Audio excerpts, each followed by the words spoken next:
നമസ്കാരം. Donald Trump ലോകത്തോട് പറയുന്നത് ഞാൻ പ്രഖ്യാപിക്കും, നിങ്ങൾ അനുസരിക്കും എന്നാണ്. അതൊരിടത്ത് മാത്രം നിൽക്കുന്ന ഒന്നായി നമ്മൾ കണക്കാക്കേണ്ടതില്ല. ലോകത്തോടുള്ള അദ്ദേഹത്തിൻ്റെ പ്രഖ്യാപനം അതാണ്. അങ്ങനെ പ്രഖ്യാപിച്ചതിൻ്റെ ഒരു പ്രതിഫലനമാണ് കഴിഞ്ഞ ദിവസം ഇന്ത്യയും അമേരിക്കയും തമ്മിലുള്ള വ്യാപാര കരാറിനെക്കുറിച്ചുള്ള അദ്ദേഹത്തിൻ്റെ പ്രഖ്യാപനം. രണ്ട് രാഷ്ട്രങ്ങൾ തമ്മിൽ വ്യാപാര കരാർ ഉണ്ടാക്കുമ്പോൾ ആ കരാറിനെക്കുറിച്ച് പൊതുവെ രണ്ട് രാഷ്ട്രങ്ങൾക്കും ഒരേ വേദിയിൽ നിന്ന് ഒരേപോലെ സംസാരിക്കാനുള്ള സ്വാതന്ത്ര്യം ഉണ്ടാകേണ്ടതാണ്. ആ സ്വാതന്ത്ര്യം ഇവിടെ ഇന്ത്യയും അമേരിക്കയും തമ്മിലുണ്ടാക്കിയെന്ന് പറയപ്പെടുന്ന കരാറിൻ്റെ കാര്യത്തിൽ സംഭവിച്ചിട്ടില്ല. കാരണം കരാറിനെക്കുറിച്ച് ഏകപക്ഷീയമായിട്ടാണ് ഡൊണാൾഡ് ട്രംപ് പ്രഖ്യാപനം നടത്തിയത്. ഡൊണാൾഡ് ട്രംപ് പറയുന്നു, ഇനി മുതൽ ഇന്ത്യ റഷ്യയിൽ നിന്ന് എണ്ണ വാങ്ങില്ല. ഡൊണാൾഡ് ട്രംപ് പറയുന്നു, ഇനി മുതൽ ഈ കരാറിൻ്റെ അടിസ്ഥാനത്തിൽ ഇന്ത്യ അമേരിക്കയിൽ നിന്ന് 50,000 കോടി രൂപയുടെ ഉൽപ്പന്നങ്ങൾ ഇറക്കുമതി ചെയ്യും. മറ്റൊന്നുകൂടി അദ്ദേഹം പറയുന്നുണ്ട്, ഇന്ത്യയിലെ കാർഷിക ക്ഷീരോത്പാദന മേഖല സമ്പൂർണ്ണമായിട്ടും അമേരിക്കൻ ഉൽപ്പന്നങ്ങൾക്ക് തുറന്നു കൊടുക്കണം. മാത്രമല്ല, ഇന്ത്യയിൽ അമേരിക്കയിൽ നിന്ന് വരുന്ന ചരക്കുകൾക്കൊന്നും നികുതി പാടില്ല. സീറോ നികുതി എന്ന് പറയുന്ന ഈ പ്രഖ്യാപനവും ട്രംപ് തന്നെയാണ് നടത്തിയിരിക്കുന്നത്. എന്നാൽ ട്രംപ് പറഞ്ഞു, ഇന്ത്യയിൽ നിന്ന് അമേരിക്കയിലേക്ക് കയറ്റേക്കുന്നതായിട്ടുള്ള ചരക്കുകൾക്ക് നേരത്തെ പ്രഖ്യാപിച്ചതുപോലെ 50% റെസിപ്രോക്കൽ നികുതിയൊന്നും ഇല്ല, 18% കുറച്ചിരിക്കുന്നു. നമ്മൾ എന്താണ് മനസ്സിലാക്കേണ്ടത്? ഇന്ത്യയുടെ പരമാധികാര സംവിധാനം അത് അമേരിക്കയ്ക്ക് അടിയറ വെച്ചോ എന്ന് ചോദ്യം പലരും ചോദിക്കുന്നുണ്ട്. ഇന്ത്യ ഒരു പരമാധികാര റിപ്പബ്ലിക്കാണ്. നമ്മൾ എന്ത് ചെയ്യണം, ആരുടെ നിന്ന് സാധനം വാങ്ങണം, ആർക്ക് സാധനം വിൽക്കണം എന്നൊക്കെ തീരുമാനിക്കാനുള്ള അവകാശം നമുക്കുണ്ട്. അങ്ങനെ ഇരിക്കുന്ന നമ്മളോടാണ് ഡൊണാൾഡ് ട്രംപ് പറയാണ്, നിങ്ങളിനി മേലാൽ റഷ്യയിൽ നിന്ന് എണ്ണ വാങ്ങാൻ പാടില്ല എന്നുള്ളത്. നിങ്ങൾ പകരം വെനിസ്വലയിൽ നിന്ന് അമേരിക്ക വഴി എണ്ണ വാങ്ങിച്ചോളൂ, എന്നുവെച്ചാൽ അതിൻ്റെ കമ്മീഷൻ അമേരിക്ക എടുത്തുകൊള്ളാം എന്നാണ്. ഇവിടെ ഏറ്റവും രസകരമായ കാര്യം എന്താണ്? വെനിസ്വലയോട് പറഞ്ഞിരുന്നു, നിങ്ങളുടെ എണ്ണപ്പാടങ്ങളെല്ലാം അമേരിക്കൻ കമ്പനികൾക്ക് തുറന്നു കൊടുക്കുമെന്ന്. അത് കേൾക്കാനായിട്ട് മുറഡോ തയ്യാറായില്ല. അവസാനം എന്താണ് മുറഡോവിന് സംഭവിച്ചത്? ഒരു അർദ്ധരാത്രിയിൽ മുറഡോവിനെയും അദ്ദേഹത്തിൻ്റെ ഭാര്യയെയും കട്ടിലോടെ എടുത്ത് അമേരിക്കയിലേക്ക് കൊണ്ടുപോയി ജയിലിലിട്ടിരിക്കുകയാണ്. ഇപ്പം ഇങ്ങനെയാണ് അമേരിക്ക പെരുമാറുക എന്ന് അമേരിക്ക ലോകത്തോട് പ്രഖ്യാപിക്കുകയാണ് ചെയ്തത്. ഒപ്പമാണ് അദ്ദേഹം കഴിഞ്ഞ ദിവസം പറഞ്ഞത്, ഗ്രീൻലാൻഡ് എന്ന് പറയുന്നത് ഞങ്ങളങ്ങ് എടുക്കുകയാണ്, വേണമെങ്കിൽ കാശ് തരാം, കാശില്ലെങ്കിൽ പട്ടാള രീതിയിൽ അത് ഞാൻ സ്വന്തമാക്കും എന്ന് പ്രഖ്യാപിച്ചു വെച്ചിരിക്കുകയാണ് ചെയ്യുന്നത്. കാനഡ അത് അമേരിക്കയുടെ ഒരു സംസ്ഥാനമായി മാറും എന്നും പ്രഖ്യാപിച്ചത് ട്രംപ് തന്നെയാണ്. ഗാസ അത് കുറേ കാലം കഴിയുന്ന സമയത്ത് ഞാൻ ടൂറിസ്റ്റ് കേന്ദ്രമാക്കി മാറ്റി വന്നു. ഇയാൾ ആരാ ഇതൊക്കെ പറയാനായിട്ട്? ഇപ്പം ലോകത്ത് നടന്ന് എന്തും സംസാരിക്കാനും അത് നടപ്പിലാക്കാനും പറ്റുന്ന തരത്തിലുള്ള ലോക പോലീസുകാരൻ്റെ വേഷത്തിലേക്ക് വീണ്ടും അമേരിക്ക തിരിച്ചു വന്നിരിക്കുന്നു എന്നാണ് നമ്മൾ മനസ്സിലാക്കേണ്ടത്. ഞങ്ങൾ പറയുന്നതെല്ലാം നിങ്ങൾ കേട്ടുകൊള്ളണം എന്നുള്ളതാണ്. ആ സ്ഥിതി വരുന്നത് 2025 അമേരിക്ക മുന്നോട്ട് വെച്ച ഒരു ട്രേഡ് പോളിസിയുടെ ഭാഗമായിട്ടാണ്. എന്താണ് അവരുടെ ട്രേഡ് പോളിസി എന്ന് പറഞ്ഞിട്ടുണ്ടെങ്കിൽ, അമേരിക്ക ഫസ്റ്റ്, എല്ലാത്തിലും ഒന്നാമത് അമേരിക്ക എന്ന് പറയുന്നതാണ് അമേരിക്കൻ ട്രേഡിൻ്റെ അടിത്തറ എന്ന് ഡൊണാൾഡ് ട്രംപ് പ്രഖ്യാപിക്കുകയുണ്ടായി. മാത്രമല്ല, ഈ ട്രേഡ് എന്ന് പറയുന്നത് രാഷ്ട്രസുരക്ഷയുമായി ബന്ധപ്പെട്ട് നിൽക്കുന്ന ഒരു ഘടകമാണ്.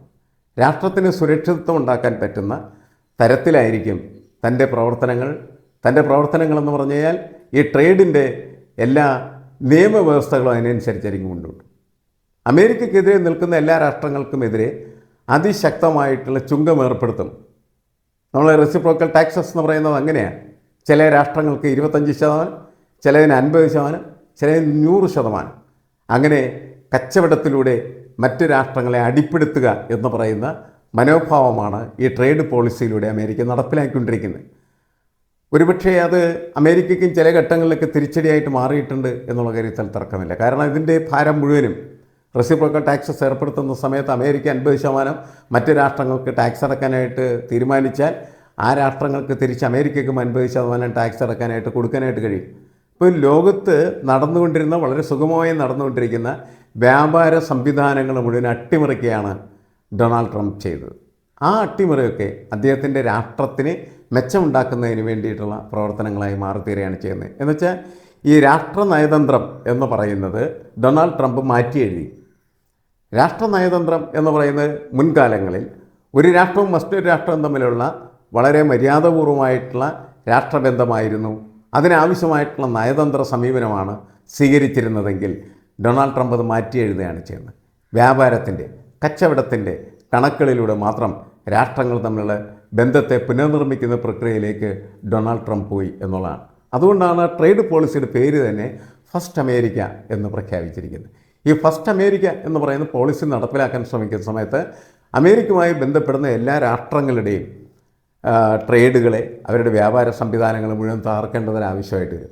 അങ്ങനെ തകർക്കുന്നതിൻ്റെ ഭാഗമായിട്ടാണ് ഇന്ത്യയോട് പറഞ്ഞത്, നിങ്ങൾ റഷ്യയിൽ നിന്ന് എണ്ണ വാങ്ങാൻ പാടില്ല എന്ന് പറയും.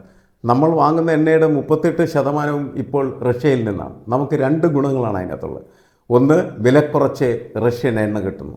2, റഷ്യൻ എണ്ണ വാങ്ങുമ്പോൾ നമ്മൾ ഡോളർ കൊടുക്കേണ്ടതില്ല, റുപ്യ കൊടുത്താൽ മതി എന്നുള്ളതാണ്. അപ്പോൾ ഇത്ര വലിയ സംവിധാനങ്ങൾ, സൗകര്യങ്ങൾ, ലാഭം നമ്മുടെ രാഷ്ട്രത്തിന് കിട്ടിക്കൊണ്ടിരിക്കുന്നത് എന്തിനാണ് അമേരിക്കയുമായിട്ട് പുതിയ ഒരു ട്രേഡ് ഉണ്ടാക്കി അല്ലെങ്കിൽ ട്രേഡ് ഉടമ്പടി ഉണ്ടാക്കി മാറ്റുന്നതെന്ന് ചോദിച്ചാൽ പലരും പറയുന്ന പ്രധാനപ്പെട്ട കാരണം ഇതാണ്. 2 കാര്യങ്ങൾ മോദിക്കെതിരെ ഉയർന്നിട്ടുണ്ട്. അതിലൊന്ന് നമുക്കിപ്പോൾ ഡിസ്കസ് ചെയ്യാവുന്നൊരു കാര്യമാണ്.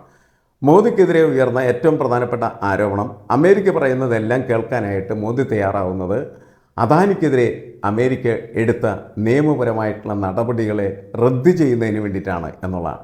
അദാനി എന്ന് പറഞ്ഞതിൻ്റെണെങ്കിൽ BJPയുടെ ഒരു ബിനാമിയാണ്. BJPക്ക് ആവശ്യമായിട്ടുള്ള പണം കണ്ടെത്തുന്നതിന് വേണ്ടിയിട്ടുള്ള ഒരു പണപ്പെട്ടി പോലെ പ്രവർത്തിക്കുന്ന ഒരാളാണ്. ഇയാൾ അമേരിക്കയിൽ നടത്തിയ സാമ്പത്തികമായിട്ടുള്ള തിരിമറികളുടെ അടിസ്ഥാനത്തിൽ അവിടെ അദ്ദേഹം വിചാരണ നേരിടുകയാണ് ചെയ്യുന്നത്.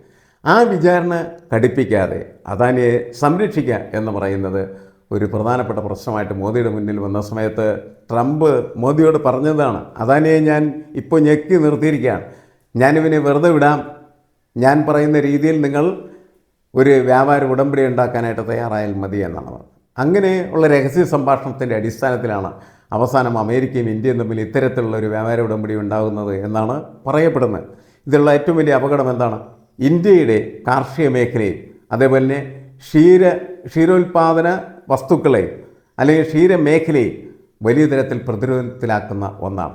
കാരണം ഇന്ത്യയിലേക്ക് അമേരിക്കയിൽ നിന്ന് കാർഷികോൽപ്പന്നങ്ങളും അതുപോലെ തന്നെ ക്ഷീരോൽപ്പന്നങ്ങളും ഇറക്കുമതി ചെയ്യപ്പെടും.